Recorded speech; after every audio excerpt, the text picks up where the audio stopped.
नमस्कार दोस्तों, मैं डॉक्टर अरूप मेरे YouTube चैनल डॉक्टर अरूप सेल्फ फ्रेंड में आप सभी का हार्दिक स्वागत करता हूं। पुरुष प्रधान समाज की ये एक मान्यता बनी हुई है कि किसी भी विवाहित दंपत्ति को अगर संतान नहीं होता है तो महिलाओं को ही इसका दोष दिया जाता है या महिलाओं को ही इसका जिम्मेदार माना जाता है।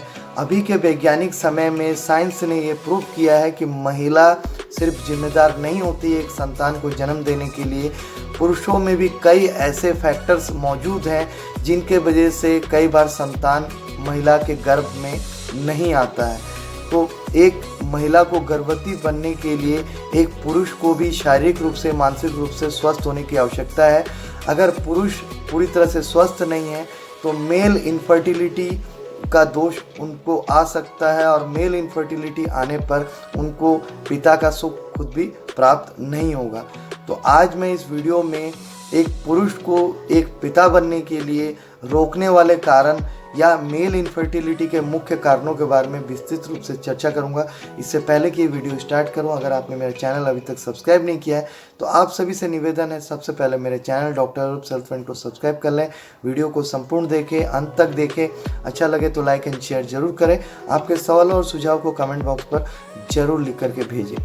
आमतौर पे मेल इनफर्टिलिटी को कई बार पुरुष या तो नकार देते हैं या नहीं समझ पाते हैं, या कई बार ये पुरुष प्रधान समाज की मानसिकता है कि एक नव दंपत्ति या किसी भी विवाहित दंपत्ति को अगर संतान समय पर नहीं हो रहा है तो स्त्रियों को ही सिर्फ चिकित्सक के संपर्क में लाया जाता है या स्त्रियों को ही जांच के दायरे में लाया जाता है। लेकिन ये मानसिकता बदलने की आवश्यकता है, क्योंकि एक परिवार में बच्चा तभी आएगा जब स्त्री और पुरुष दोनों ही स्वस्थ होंगे।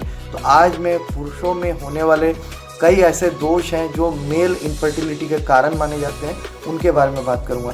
तो सबसे पहला कारण जेनेटिक डिसऑर्डर होते हैं, कई तरह के या डिजीज़ होते हैं, जिसमें सिस्टिक फाइब्रोसिस एक बहुत बड़ा डिसऑर्डर माना जाता है, डिजीज़ माना जाता है, जिसके वजह से कई बार मेल इनफर्टिलिटी होता है। इसमें लंग्स पूरी तरह से डैमेज हो जाता है, जिसके वजह से कई बार मेल इनफर्टिलिटी का दोष आ सकता है पुरुषों में। डायबिटीज़ पुरुषों में होने वाला एक बहुत कॉमन डिजीज़ है जो मेल इनफर्टिलिटी के लिए, पुरुष बांझपन के लिए एक बहुत बड़ा कारण माना जाता है। कई पुरुषों में इजेकुलेशन का प्रॉब्लम रहता है, वीर्य का स्खलन या वीर्य के सर्कुलेशन में, सीमेन के फ्लो में और सर्कुलेशन में प्रॉब्लम की वजह से इजेकुलेशन का प्रॉब्लम आता है। स्खलन का प्रॉब्लम की वजह से भी कई बार जो है पुरुषों को बांझपन का या इनफर्टिलिटी का शिकार होना पड़ता है। वेरिकोज वेन्स एनलार्ज हो जाए, जिसे वेरिकोसिल्स कहा जाता है, ये बहुत बड़ा एक कॉमन फैक्टर माना जाता है पुरुषों में इनफर्टिलिटी का। कई पुरुष जो है खेतों में काम करते हैं, वो पेस्टिसाइड्स या कई तरह के टॉक्सिन्स का प्रयोग करते हैं, उसके प्रभाव के वजह से भी उनको इनफर्टिलिटी आ सकता है। इसके साथ साथ कई पुरुष जो है केमो या रेडिएशन के प्रभाव में आकर के भी कई बार इनफर्टिलिटी के शिकार बन सकते हैं। जिनको पुरुषों को हाइपोगोनाडिज्म है, जिसके वजह से टेस्टोस्टेरोन हार्मोन सही से पैदा नहीं होता या बनता नहीं है, इसके वजह से भी कई बार पुरुषों में इनफर्टिलिटी का दोष आ सकता है। कई बार जेनेटिक डिफेक्ट्स या डीएनए डैमेज हो जाए तब भी जो है पुरुषों में इनफर्टिलिटी का दोष आ सकता है।